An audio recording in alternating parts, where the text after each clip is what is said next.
금융기업들은 과연 비트코인을 취급하게 될까요? 사실 금융기업이 비트코인을 취급한다. 예를 들어서 시티뱅크에서 미국의 노인들 대상으로 이렇게 적당한 투자 상품이 없으니까 그러면 창구에서 비트코인과 이더리움과 뭐 이러이러한 화폐에 투자하십시오. 뭐 이렇게 창구를 만들어서 운영한다. 뭐 꿈과 같은 이야기죠. 그것이 2017년, 18년까지는 꿈과 같은 이야기였습니다. 그런데 지금은 그게 꿈이 아니에요. 좀 과감하게 예측을 하자면 여러분들이 생각하는 것보다 훨씬 더 빨리, 올해는 모르겠어요. 내년, 내후년 뭐 이렇게 빠른 시간 안에 우리가 다 알고 있는 금융회사들이 일반인들을 대상으로 암호화폐 투자 창구를 마련할 것이라고 저는 보고 있습니다. 그 근거는 뭐냐면 2020년 7월에 시작이 됩니다. 미국의 통화관리국이라고 하는 OCC라고 하는 기관의 짱이 미국 전역에 금융은행을 하고 있는 뭐 뱅크 오브 아메리카라든가 이런 은행들한테 편지를 보내요. 은행이 비트코인 수탁 서비스를 해도 된다. 비트코인 수탁 서비스라는 거는 비트코인을 대신 보관해 주는 서비스죠. 그러면서 그것이 법에 저촉되지 않는다라고 편지를 보냅니다. 제가 받은 느낌은 미국의 그런 은행들은 자신들이 비트코인이나 이더리움을 취급할 수 있냐라고 물어보지 않았던 것 같아요. 왜냐면 그런 생각 자체가 없었던 것 같아요. 그냥 많은 경제학자들이 생각하는 것처럼 기존의 금융기업도 달러가 기반인 브레튼 우드 체제에서 운영을 하고 있기 때문에 당연히 달러에 도전하는 것은 말이 안 된다라고 생각을 하면서 비트코인을 좋아하지 않았었던 것 같아요. 그런데 갑자기 금융감독청의 짱이 은행들 보고 너희들 비트코인, 이더리움 이런 거 수탁 서비스 해도 돼 라고 말해서 아마 충격을 받은 것 같아요. 금융감독청의 장은 아마도 본인의 철학이 있었던 것 같습니다. 어찌됐건요. 역사에는 이런 우연성이 있죠. 그날 바로 비트코인이 3년 동안 하지 못하던 1만 달러 완전 돌파를 성공합니다. 그 이후로부터 지금까지 비트코인이 1만 달러 미만으로 내려가지 않았습니다. 자, 비트코인이 1만 달러를 2017년 11월에 처음 돌파하고요. 숱하게 많이 1만 달러 밑으로 미끄러지고 올라갔다 미끄러지를 반복하다가 미국의 은행들의 인허가를 관장하는 기관의 장이 은행들이 비트코인 보관 서비스를 할 수 있다고 발표한 순간 완전히 돌파해서 우리가 지금 보고 있는 이런 장의 시작을 알리죠.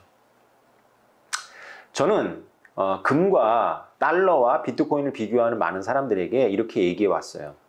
비트코인이 금융기업들이 취급하기 너무 좋아. 아마 금융기업들이 비트코인을 너무 좋아해서 정부가 비트코인을 막을 수도 없지만 아마도 막지 않을 거라고 나는 생각해 라고 얘기를 했습니다. 여러분 생각해 보세요. 우리나라에서 달러를 제일 많이 갖고 있는 게 어딘가요? 물리적으로 달러가 제일 많은데 한국은행이나 은행들일 거예요. 그렇죠? 그러면 금을 누가 제일 많이 갖고 있을까요? 미국의 금융권 은행들이 제일 많이 갖고 있습니다. 각국에 있는 금들도 결국은 그들의 중앙은행이나 금융권에 들어가 있어요. 민간인이나 민간 기업이 갖고 있는 것도 있지만 그게 많지 않습니다. 여러분 이것이 시사하는 바가 있어요. 원래 은행업이 본질이 무엇인지를 잘 생각해 봐야 됩니다.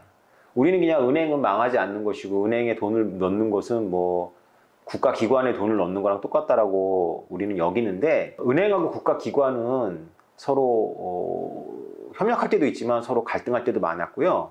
역사적으로 이렇게 따져보면 은행이 국가보다 훨씬 더 큰 개념이 있을 수도 있어요. 유럽만 놓고 보면 은행은 거의 카톨릭하고 비슷해요. 그러니까 개별적인 왕국이 있고 봉건 영주들의 영토가 있었지만 은행은 그것보다 더 초월되어 있었어요. 주권이라고 한다면. 그런 것이 근대화 과정에서 중앙은행이 만들어지고 국가 밑으로 은행이 들어가고 이랬지만 그 본능은 남아 있습니다. 다시 말해서 완전히 사회주의나 완전히 공산주의 국가가 아닌 이상 은행은 국가가 망해도 살아남아야 되는 기구예요. 그런 유전자가 있다고 보시면 됩니다. 그것이 우리나라 사람들한테는 되게 낯설 텐데 국가가 최종적인 거지 국가보다 은행이 더 살아남는다? 과연 그럴까요? 유럽의 오래된 은행들은요 국가보다 오래 살아남았습니다. 그죠? 그러니까 은행들은 그런 본능이 있어요. 자, 은행들이 결국은 그래서 가장 믿을 만한, 신뢰할 만한 자산을 모읍니다. 그 은행들의 자산은 물론 은행들의 것은 아니에요. 은행에 수탁한 사람들의 것이죠. 근데 은행 면허라는 게 무엇이냐면 남이 맡긴 것을 지 것처럼 쓰는 게 바로 은행 면허예요. 그 은행만 할 수 있는 일이에요, 그것이. 여러분들이 은행에다가 돈을 저축하면서 이거 누구한테는 꺼주고 누구한테는 꺼주지 마세요라고 할 수 있어요? 못 하잖아요. 그냥 은행이 알아서 하는 거예요. 여러분들이 돌려달라고 할 때 그냥 돌려주면 되는 거죠. 그래서 은행의 자산이라는 개념은 은행의 자본하고 헷갈리면 안 돼요. 은행의 자본은 순자산이고요. 자기네들의. 은행의 자산은 모든 은행을 이용하는 사람들이 은행에 맡긴 거죠. 그래서 은행에는 뭔가 값 나가는 것들이 다 금융권에 포섭이 됩니다. 왜 그러냐 하면 여러 이유가 있지만 가장 중요한 것은 은행이 살아남기 위해서겠죠. 어떤 경우에도 국가가 망했을 때 살아남는 것이 바로 은행이 갖고 있는 은행의 유전자입니다. 유럽에서 발달했기 때문에 그렇습니다. 자, 그러면 뭐 미국의 은행 감독청장이 은행을 감독하는 청장이 니네가 살아남은 비트코인을 갖고 있어 라고 말했다는 뜻은 아니에요. 그렇게 확대 해석하시면 안 되고요. 자, 이렇게 값 나가는 물건들을 은행에 보관하면서 이것을 어떤 식으로든지 간에 자신들의 수익의 창출의 근거로 만들어야 되겠죠. 그렇지 않으면 은행은 전당포예요. 전당포는 뭐죠? 여러분들이 창고 대신 하는 거예요. 맡겨놓고 여러분들이 원할 때 찾아가는 거죠. 은행은 전당포하고 다르죠. 뭐가 다르죠? 은행은? 전당포는 맡겨놓은 걸 보관했다가 찾으러 오면 수수료 받고 돌려주는 거잖아요? 그죠? 은행은 뭐가 다르죠? 맡겨놓은 걸 가지고 남한테 빌려줘요.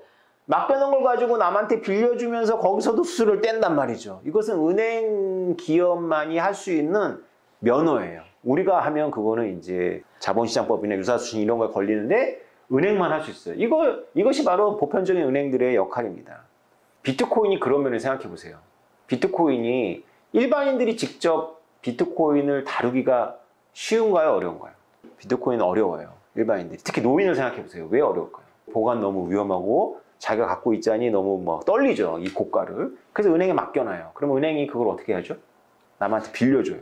남한테 빌려줘서 신용을 창출하겠죠. 자, 은행이 하기가 너무 좋죠. 보관해주고 신용을 창출하고. 또 있어요.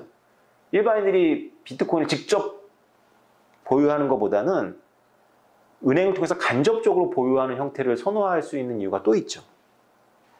이게 핵심인데 경제학자들이나 여러분들의 친구분들이 비트코인의 가장 큰 단점이라고 뽑는 게 바로 은행들이, 금융기업들이 비트코인을 가장 좋아하는 이유예요. 가격이 지랄 같죠? 이 가격이 지랄 같은 게 바로 금융기업의 관점에서는 바로 뭐다? 수익의 원천이다. 네, 금융기업 입장에서는 어떻죠? 비쌀 때 팔고 쌀 때 살 수 있어요. 금융기업이 무슨 도사라서 그렇게 가능하냐? 물론 그들도 우리랑 비슷해요. 정확하게 맞추진 않지만 우리보다 승률이 높다. 만약에 동전 던지기 게임을 계속 반복해서 한다면 우리는 반드시 은행한테 진다. 왜 그렇죠? 은행은 바로 어느 정도 시장에 직접 간접 영향을 미칩니다. 그것이 바로 은행들이 금괴가 있기 때문에 금 투기자들이 비트코인 투기하듯이 작전을 못하는 이유예요. 은행이 시장을 순응하는 존재만은 아니다. 은행이 시장을 창출하기도 한다. 사실은 뭐 미국의 그 은행이잖아요. 그죠? 그 연방준비제도. 중앙은행이 그것도 은행인데 시장 창출한다는 거 이해가 되시죠? 이자율 올린다 내린다라는 말을 하면서 주식 가격 막 출렁이 시키잖아요. 시장에 이렇게 직접적으로 영향을 미쳐요. 물론 중앙은행 같진 않지만 뭐 그런 금융의 네트워크가 그런 역할을 합니다. 그러니까 반복해서 한 번은 개미들이 이길 수 있어요. 그 은행을 상대로 한 번, 두 번은 이길 수 있는데 만약에 이 승률이 기울어진 운동장에서 승률이 내가 은행하고 나하고 비트코인을 놓고 해칭 게임을 한다. 비쌀 때 팔고 쌀 때 사는 되사는 거를 내가 은행을 딱 상대로 1대1로 게임을 무한 반복한다. 누가 승자라고요? 은행이 이깁니다. 그래서 은행한테는 너무 좋은 상품이에요. 금은 은행 입장에서 너무 따분해. 요동을 좀 덜 쳐. 근데 비트코인 요동을 너무 많이 치기 때문에 은행 입장에서, 금융기업 입장에서 너무 좋은 수익 창출원이다. 여러분 이런 생각해 보세요. 미국의 주요 은행들, 주요 금융기업들의 비트코인이 수익 창출의 원천이야. 자, 그러면 결론이 나왔죠. 만약 그렇게 된다면 미국의 정부, 상원, 하원, 양원으로 구성되어 있고 연방정부, 대통령, 비트코인을 막을까요? 안 막을까요? 안 막죠. 왜 그렇죠? 네, 음모론, 여기서 음모론, 여러분 좋아하는 음모론. 모건 스탠리, 로스차일드 나오잖아요. 그죠? 다 미국의 전반적으로 움직인 다음에, 여러분, 저는 음모론주의자가 아니고 음모론 믿지 않습니다. 그러나 한 가지 확실한 건 뭐냐면요. 금융기업들의 집단적인 이해가 정치에 누구보다 강한 영향을 미치는 건 맞아요. 그래서 이렇게 금융기업들의 집단적인 이해에 훼손하는 일을 연방정부가 함부로 쉽게 하지는 않습니다. 그러면 지금 2021년이 어느 때냐? 미국의 연방정부는 지능이 높습니다. 2014년도 제가 공부할 때 이미 비트코인 못 막는다, 기술적으로 못 막는다 알고 있었고요. 미국의 은행들은, 미국의 중요한 모건 스탠리라든가 골드만삭스의 수뇌부들은 비트코인이 새로운 수익 창출원이 될 수 있다는 것을 2017년도쯤 알았습니다. 그래서 지금은 여러분들 앞에 펼쳐지고 있는 모습은 명분 쌓기라고 저는 보면 맞다고 봐요. 어느 순간까지 비트코인이 안 된다라고 막 떠드는 사람들이 턱시도를 입는 사람들이에요. 그 사람들이 갑자기 비트코인이 신뢰의 근간이야라고 말할 수 없잖아요. 금융혁신의 원천이라고 말할 수 없잖아요. 그래서 명분을 쌓고 있는데 여러분들이 그들이 말을 보지 말고 그들의 선택을 보면 어느 순간에 제가 지금 주장했던 것들이 이루어져 있을 거예요. 할머니, 할아버지들이 비트코인과 이더리움을 은행을 통해서 간접 소유하고 은행들이 그 비트코인과 이더리움 운용해서 이자 수수료 받는 수익도 창출하고 또 해칭을 통해 가지고 엄청난 수익도 창출하고 이런 일을 할 겁니다. 그리고 그것은 면허가 있기 때문에 바로 여기서 결정적인 저의 결론. 은행들이 가장 두려워하는 게 누굴까요? 모건 스탠리, JP모건, 우리나라 국민은행, 신한은행, 뭐 국가기관 비슷하지만 대한민국 은행은 어쨌건 은행 기업들 입장에서 가장 지금 위협을 느끼고 있는 대상, 적들이 은행의 에너미가 누굴 것 같아요? 바로 빅테크입니다. 애플, 아마존, 카카오, 네이버, 구글이 은행의 에너미예요. 누가 이길 것 같아요, 여러분? 빅테크가 이길 것 같죠? 근데 은행한테는 뭐가 있죠? 면허가 있어요. 그래서 기술과 네트워크만 가지고는 옛날 은행들이, 수백 년 살아남은 은행들이 이번에 져요. 왜냐하면 스마트폰을 갖고 있는 이들, 플랫폼을 갖고 있는 이들한테 져요. 개인정보를 다 갖고 있잖아요, 구글이. 은행이 여러분들에 대해서 더 잘 알아요? 구글이 여러분에 대해서 잘 알아요? 답 나오잖아요, 그죠? 그런데 빅테크가 이기기 어렵습니다. 왜 그러냐면, 이건 저희 추정이에요. 면허 때문에 그런데, 국가가 면허를 주관하기 때문에 빅테크는 또 빨리 움직이지도 못했죠, 비트코인에 대해서. 근데 은행들이 만약에 정신 차리고 비트코인과 이더리움을 자산으로 포함시키고 모으면 모을수록 국가에서 보호해 줄 거기 때문에 은행들만 할 수 있는 고유 영역이 생기고 비트코인, 빅테크라는 플랫폼에 뺏기지 않은 사업의 고유 영역이 생깁니다. 저는 이것 때문에 금융기업이 결국은 비트코인과 이더리움을 취급할 것이다라고 거의 확신합니다. 이상입니다. 우리나라도 이제 많이 자유화가 돼서 지금도 제한이 되어 있지만 그런 수단들이 이제 무의미해지는, 그냥 그거 피어투피어로 그냥 돈이 왔다 갔다 하는 거니까 무서운 얘기 써 있어요. 이게 이제 제가 보기에는 펀치라인인데, BIS 보고서에 뭐라고 써 있냐면, 근데 이거는 지갑을 통제하면 더 직접적인 관리가 가능하다는 거예요. 그래서 우리가 CBDC가 BIS나 IMF나 미국 연준이 아주 노골적인데, 걔네들이 말하는 CBDC는요, 우리가 생각하는 CBDC 전혀 아니고요. 일단 암호화 기술 안 쓰겠죠, 그죠? 신원을 확인할 거예요. 그 다음에 뭐까지 결합이 되냐면 GPS 기술까지 결합이 돼요. 그래서 내가 한국인인데 한국 원화를 갖고 있었는데 지갑이 국경 딱 나가면 불통 딱 되는 거야. 그런 생각 딱 한다니까. 그 다음에 제일 문제가 뭐냐면 상업은행들이 망해, 상업은행. 그러니까 여러분들이 상업은행에 통장 갖고 있잖아요, 그죠? 상업은행에 통장 갖고 있는 이유는 이자 많이 줘서 갖고 계세요? 당좌 예금이에요. 내가 언제든지 할 수 있는 거. 그런 거 이자 많이 붙어요? 몇 원 붙던데 몇 원? 근데 왜 거기 둬요? 그치요? 온라인 뱅킹 때문에 거기 드는 거예요, 사실 지금은. 온라인 뱅킹 때문에 거기 드는 건데, 만약에 중앙은행이 나한테 CBDC를 쏴줘. 그러면 그거를 다시 은행에 여러분들 다시 넣을 거예요? 그냥 스마트폰에 담아놓고 쓰겠죠. 그러면 은행들이 자본이 없어져요. 왜냐하면 은행들이 장기 대출을 해줄 때 장기 적금을 가지고 장기 대출을 해주는 게 아니거든. 단기 저축을 가지고 장기 대출을 해줘요. 그게 은행의 면허의 본질이거든요. 이거 왜 은행만 할 수 있냐면, 여러분들이 저한테 돈을 맡기고 여러분들이 다 동시에 안 찾아. 여러분들 중에 한 명이나 두 명이 찾으니까 내가 그거 정도만 가지고 있고 나머지는 장기 대출로 내가 고리로다가 다 돌려가지고 여러분들한테는 몇 원씩 이자 주면서 내가 그냥 돈 버는 거거든. 그 면허가 바로 상업은행 면허예요. 그런데 그게 호주의 CBDC 보고서 보니까 상업은행 60%, 상업은행 자산의 60%가 당좌예금이야. 그러니까 뭐 나같이 게으른 사람들이 그냥 넣어놓는 거야. 뭐 특별히 이자를 생각하는 것도 아니고 그냥 넣어놓는 거야. 온라인 뱅킹 되니까. 그게 없어지는 거죠. 이게 가장 큰 문제죠, 사실 CBDC. 왜냐? 중앙은행의 역사를 보면 아시겠지만 중앙은행은 원래 상업은행들의 The Land of Last Resort잖아요. 그러니까 최후의 보루잖아요. 금융은 결국은 그 마지막 보증인이 필요한 거예요. 왜냐하면 정규 분포가 이렇게 생겨가지고 굉장히 낮은 확률로다가 발생해야 되는데 이 정규 분포 모양이 좀 특이해가지고 여기가 이렇게 떴어. 그래서 100년에 한 번 일어나야 되는데 이거 10년에 한 번씩 일어나는 거야. 3시그마 밖에 3표준표차 밖에 있는 게 일어나. 근데 이게 왜가 문제냐면 이거 한 번 일어나면 죽는 거거든. 그러면 한 번 일어나지만 이게 잘 안 일어난다 그래가지고 이 안에서 알고리즘 돌아가는 문서가 있어. 공격 들어와가지고 그 3시그마 바깥에 있는 현상이 발생했을 때 결국은 손잡아줘야 되거든.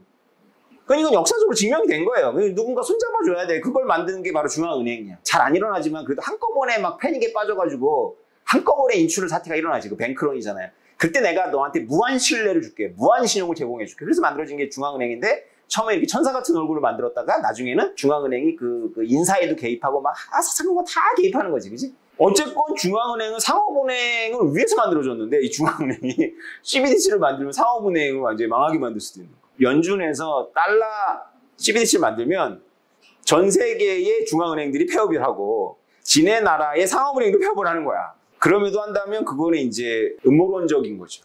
그러니까 세계 정부가 있는 거지. 그럼에도 한다면 전 세계가 어떻게 되는지 난 모르겠고 달러는 살려야 돼. 그래가지고 이제 달러가 빚이니까 달러를 했는데 이제는 이제 기관만 달러를 이제 저축하는 게 아니라 저기 그 전 세계 몇십억 인구가 달러를 저축하면 저축한다는 건 뭐냐면 나한테 청구 안 된다는 거거든. 빚을 만들어서 빚을 갚을 수 있는 유일한 권위체는 바로 미국이고 미국의 연준이잖아요. 세계는 망해도 달러를 살려야 돼 할 때 할 수 있을 거예요. 그래도 못 살릴 거예요, 그 달러는. 지금 BIS 보고서에서는 CBDC가 누구도 가지 않은 길이라고 말하는 거예요. 누구도 왜 가지 않았냐 하면은 현재와 미래가 이렇게 있는데요. 이 3원이야, 3원. 하나는 뭐냐면 중앙은행이 발행하는 거야. 그 다음에 하나는 뭐냐면 이것이 보편적으로 쓰이는 거야, 결제. 얘는 전자형이냐 이런 거예요. 자, 보세요. 중앙은행이 발행했고 보편적으로 결제 수단에 쓰여. 이게 현금이에요, 현금. 중앙은행이 발행하진 않았지만 보편적으로 결제로 쓰이고 전자형이야. 이게 우리가 쓰고 있는, 지금 현재 쓰고 있는 전자뱅크, 온라인 뱅크. 그죠? 그러니까 원래 화폐는 중앙은행이 만드는 것 같지만 사실은 중앙은행이 상업은행한테 주면 상업은행이 그거 가지고 신용을 창출하거든? 그거 말하는 거예요, 그거. 뱅크 어카운트. 이거는 뭐냐? 전자적이고 중앙은행이 지중금 이렇게 생각하시면 돼요, 지중금. 이건 우리가 안 쓰죠. 중앙은행하고 상업은행과의 관계. 자, 그런데 뭐가 비어있죠? 우리 가게에서 커피 사 먹을 수 있어. 중앙은행이 발행하고. 그리고 그게 전자 형태야. 그러면 CBDC를 누군가가 발화했다. CBDC라고 내가 발화했다. 그 의미를 알고 쓰건 모르고 쓰건 이걸 말하는 거야. 이게 리테일 CBDC예요. 리테일 CBDC. 왜 리테일 CBDC라면 원래 저게 CBDC인데 각 기관들이 저거 나오면 안 되거든. 그러니까 구별을 해서 하는 거야. 이거는 리테일 CBDC다. RCBDC고 우리가 만드는 거는 다른 거야. 우리는 뭐 MCBDC, 뭐 WCBDC에서 또 누군가 뭐 게이트웨이를 두고 중앙을 두고 뭐 이렇게 하겠다는 거야. 이 비트코인하고 무관하게 삼성페이가 신용카드 회사들의 정보를 삼성이 다 그 게이트웨이에 남겨가지고 한다면 처음에만 이제 신용카드에 우리가 잔고가 있으니까 내가 쓰다가 보면 이제 그게 삼성이나 모든 정보를 갖고 있고 하다 보면 그냥 삼성이 다이렉트로 해버리면 되는 거거든. 그냥 그 갤럭시로. 다 필요가 없어. 뭐 보안 이상하다는 데고 기술 다 있을 거거든. 그럼 기존에 이거 보안 망태가 다 필요가 없거든. 뭐 QR코드 이거 다 가버려. 그게 바로 이거예요. 그게 바로 이거. 중앙은행이 발행은 안 한 거죠. 세 가지를 다 충족시키는 게 우리가 고민해야 되는 CBDC예요. 그리고 이게 지정학적인 돈이야. 이게 나오면 지정학이 깨지는 거야. 그래서 이걸 고민해야 되는 거예요, 우리가. 이걸. 연준의 CBDC 보고서를 제가 보고 얘네들이 블록체인 나오기 전에 CBDC 고민했다라는 생각이 제 생각인데 상당히 굳혀지더라고요. 반년이나 늦춰가지고 만들었어요. 블록체인과 암호화폐에 대해서 거의 언급하지 않고 있어요. 다른 CBDC 보고서는 그래도 블록체인이 어쩌고 뭐 크립토 암호화폐가 있어서 도전이 있기 때문에 우리가 중앙은행이 해야 되지 않냐. 연준에 그런 말 거의 안 나와. 상업은행과 혈시대 붕괴를 우려하고 아까 얘기했죠. 그거 얘기해. 그 다음에 자금 세탁을 원천적으로 차단한다고 되게 좋아해. 그냥 신원 다 드러나는 거야. 그냥 신원 다 드러나. 그러니까 애초에 암호화 기술 쓸 생각이 전혀 없어. 그 다음에 개인의 프라이버시가 노출돼 약간 걱정해. 우리가 껌 사 먹어도 노출되는 거예요, 이제. 예. 중앙은행 데이터베이스 나오니까. 근데 놀랍게도요. 연준의 CBDC 보고서에는 국경을 넘나드는 문제를 심각하게 우려하지 않아. 이거 굉장히 중요하거든요.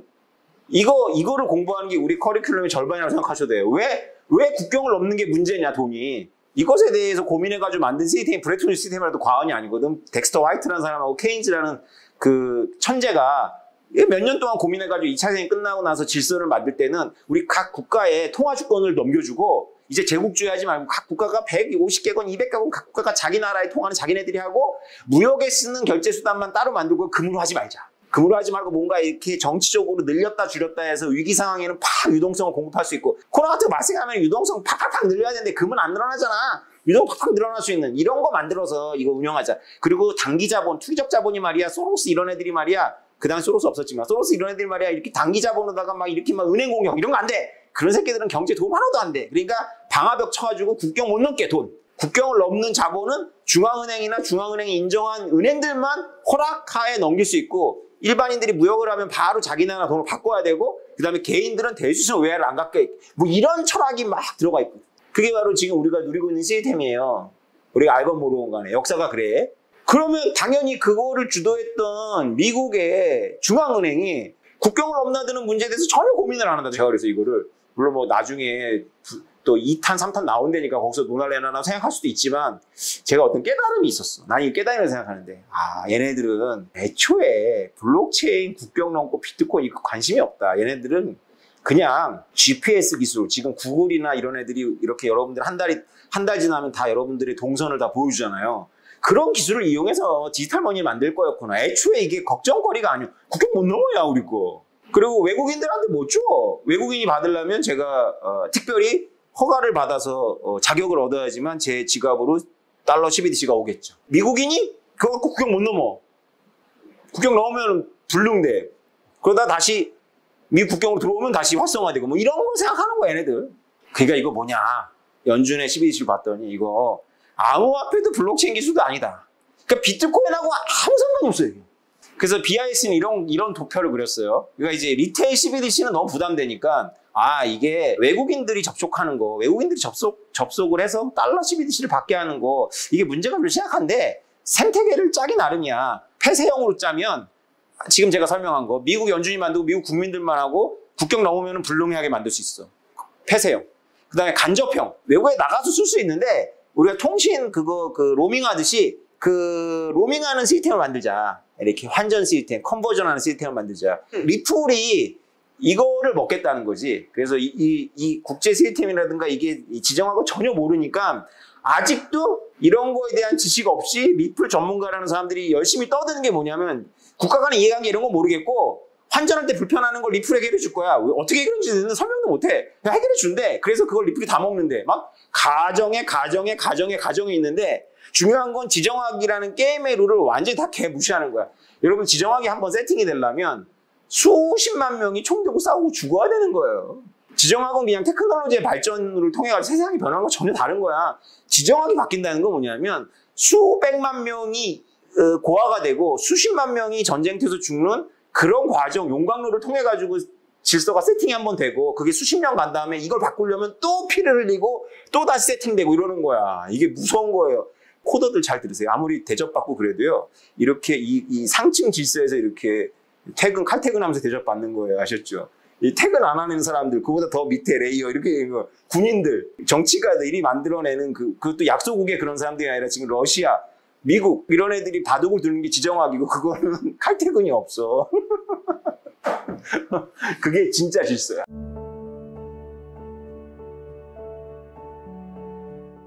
도대체 뭐에 쓸모가 있냐? 첫 번째, 계약의 담보물로 쓴다. 이거는 스마트 컨트랙을 말씀드리면서 나중에 설명을 드릴 거고, 국경을 이동시킬 수 있다. 우리가 국경을 이동하려면 외환거래법 이런 거에 저촉이 되겠나, 몸에다가 이렇게 달러를 지니고 남의 나라 가면 신고해야 되죠. 비트코인은 그런 거 없이 세계 어디서나 내려서 쓸 수 있으니까 국경을 이동시키는 데 도움이 됩니다. 그래서 이 비판하는 분들은 비트코인이 자금 세탁 용도다라고 말씀하시는데 타당합니다, 일면. 근데 여러분들은 범죄인들이 돈을 이동시키는 것은 자금 세탁이지만 여러분들이 필요에 의해 가지고 외국에 갈 때마다 신고하고 그 다음에 방해받고 간섭당하는 게 좋으세요? 그렇지 않잖아요. 근데 진짜 부호들 입장에 생각해 보자고요. 진짜 부호들. 돈이 막 여러 나라에 100억씩, 1000억씩 있는 사람들 입장에 생각해 보면 그들이 비트코인을 쓸 수 있기 때문에 비트코인은 안 없어지겠죠. 비트코인이 없어지더라도 비트코인 같은 그 무엇이 필요하겠죠.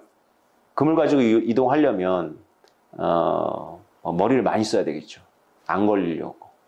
그런 거 많이 나오잖아, 영화나 이런 거에. 근데 비트코인은 그런 머리를 쓸 필요가 없죠.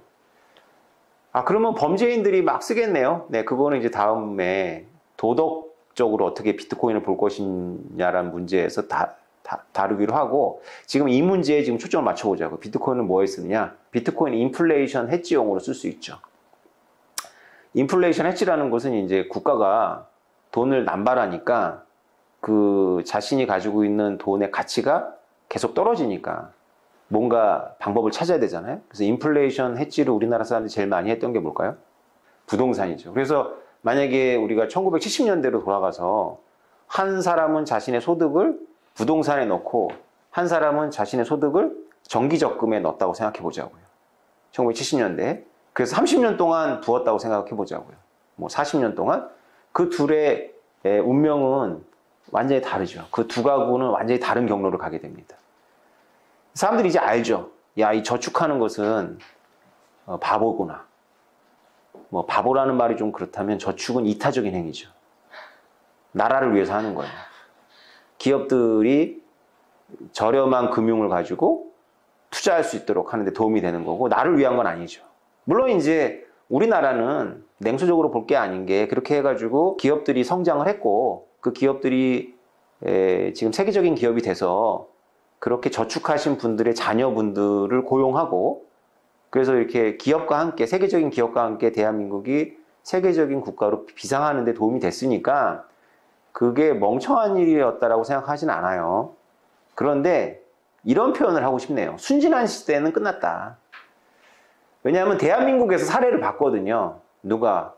중국과 인도와 베트남 사람들이 봤어요. 우리가 만약에 사례가 없었다면, 저렇게 저축하면 국가가 약속한 대로 내가 이게 지금 한 달에 10만 원씩 부면은 10년 후에는 이게 몇 억이 되고 이런 걸 믿겠지만, 중국 사람들이나 인도 사람들이나 베트남 사람들은 한국에 사례가 있기 때문에 그렇게 정부가 원하는 대로, 정부가 홍보한 대로 저축을 하면 약속한 대로 몇 억이 되는데, 그때 몇 억 가지고는 집을 못 산다는 걸 알잖아요. 그죠? 그것을 우리가 뼈저리게 경험했지 않습니까? 사람들이 똑똑하기 때문에 두 번 속진 않죠.